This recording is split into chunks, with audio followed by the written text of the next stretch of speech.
अरे स्वामी आप, और ये आपके हाथ में क्या है?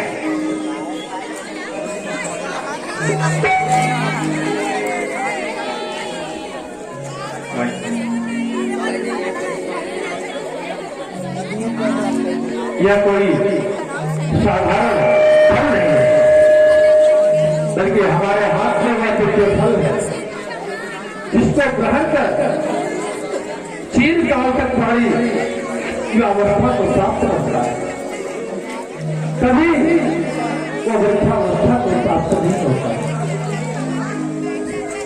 और यह दिव्य फल हमें महान योगी मोक्षचंद्रनाथ के आशीर्वाद स्वरूप बाबा गोरखनाथ से प्राप्त हुआ।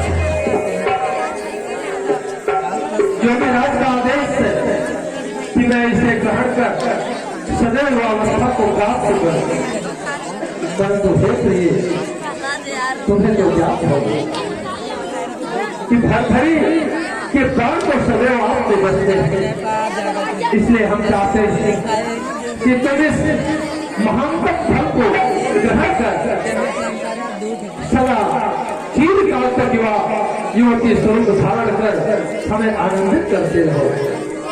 यही मेरी अभिलाषा है।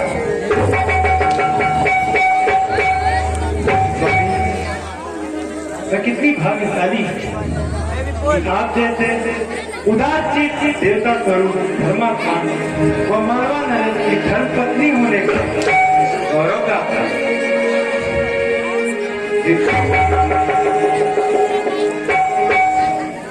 अरे पहले सौभाग्य को अवंतिका नरेश भक्ति का जो खुद जैसी प्राणप्रिया को पाकर के आनंद की अनुभूति का जो है वो हमारे को प्रशस्त किया है। वैसे भी मेरे दाम्पत्य जीवन का आधार तुम्हारे सौंदर्य पर आकर्षित है और यह तुम्हारा मानव तुम्हारे अनुपम दिव्य छटा देख करके सबका योगियों का ही हृदय तुम्हारी तरफ आकर्षित होता हुआ। इसलिए हे प्रिय मुझे अविलंब कार्यभार को सुचारू रूप से नियंत्रित करना है, इसलिए मैं सभागार की तरफ जाता हूँ। स्मरण रखना कि यह फल नित्य कर्म से निवृत्त होकर के ग्रहण अवश्य करेगा। जी आपका प्रेम प्राप्त करना मेरे जीवन की सबसे महत्वपूर्ण उपलब्धि है। जिस प्रकार मीन या जल से वंचित रहकर जीवित रहना असंभव होता है, ठीक उसी प्रकार आपके बिना मेरे जीवन का कोई अस्तित्व नहीं निकले। तुम्हें तो याद है कि मेरे इस प्राण का तुम्हारा प्रेम जो है वह संजीवनी है और तुम्हारे प्रेम के बिना मेरे जीवन का कोई अस्तित्व है। वैसे भी सारहीन और नीरस जीवन का थोड़ा क्या मूल्य हो सकता है, इसलिए तुम इस फल को ग्रहण कर मुझे अपने युवावस्था युवती स्वरूप का सौंदर्य का आकर्षण सदैव प्राप्त कराते रहो, यही मेरी शुभेच्छा है। मैं अविलंब सभागार की तरफ प्रस्थान कर रहा हूँ।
क्या तुमने वह फल महाराज भरतरी को सौंप दिया? हे गुरुदेव, आपकी आज्ञा अनुसार मैंने वह फल मालवा नरेश को सौंप तो दिया, पर एक समस्या खड़ी हो गई है गुरुदेव। मैंने एक माया के बल से यह ज्ञान किया है कि मालवा नरेश भरतरी ने वह दिव्य फल अपनी सबसे प्रियतमा रानी महारानी पिंगला को सौंप दिया है। यह तो अति उत्तम बात है पुत्र। यही महाराज के मन में वैराग्य उत्पन्न करने का प्रथम चरण होगा। जानते हो, नीति कहती है कि कृपस्य चित्तम कृपणस्य वित्तम मनोरथम दुर्जन मानवाना स्त्रिया चरित्रम पुरुषस्य वाक्यम दैवम जावाम कुतो पुरुष। हे पुत्र, कहा गया है कि राजा के मन चित्त को और कंजूस व्यक्ति के धन को,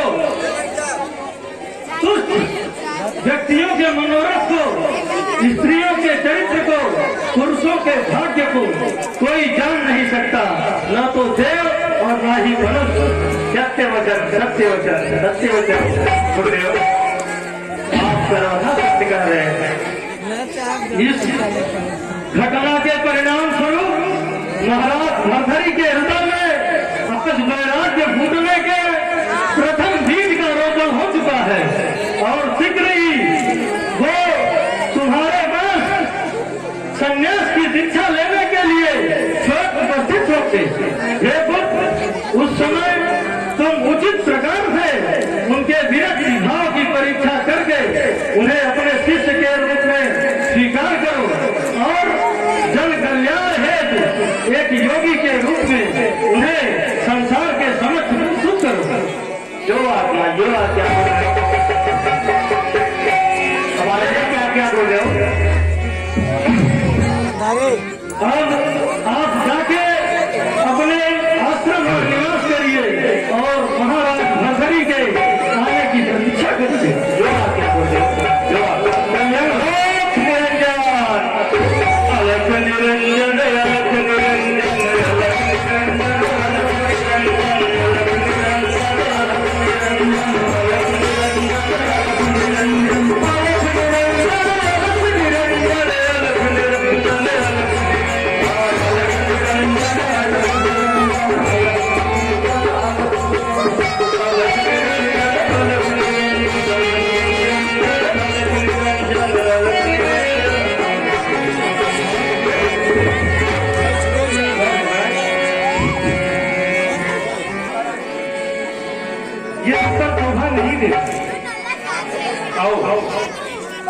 आज मैं तुम्हें एक अनुपम अमूल्य उपहार देना चाहता हूँ।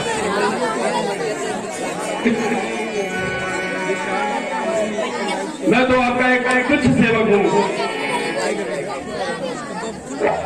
परंतु आप अपने हृदय में स्थान देकर जो हमें उपहार दिया है वो हमारे जीवन का सबसे अनमोल और सबसे अमूल्य उपहार है महारानी।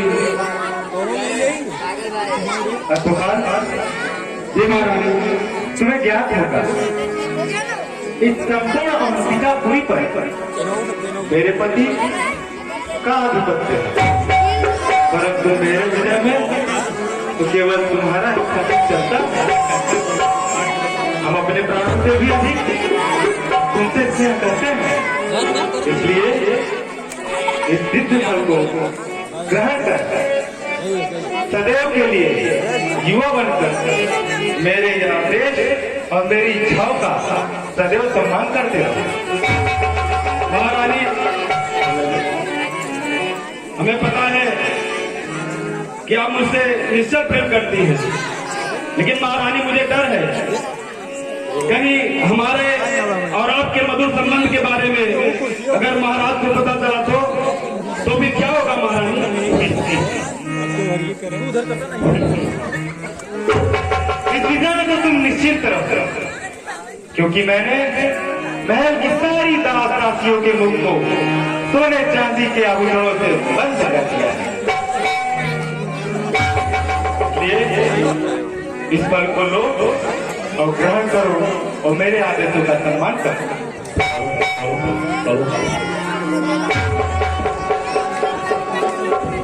महारानी, यह दिव्य फल दिखकर आपने अपने निश्चय प्रेम का प्रमाण दिया। महारानी, मैं कल प्रातः दिनचर्या से निवृत्त होकर इस फल को ग्रहण कर लूंगा। महारानी, मैं अब जाने की अनुमति चाहता हूँ। आदेश है।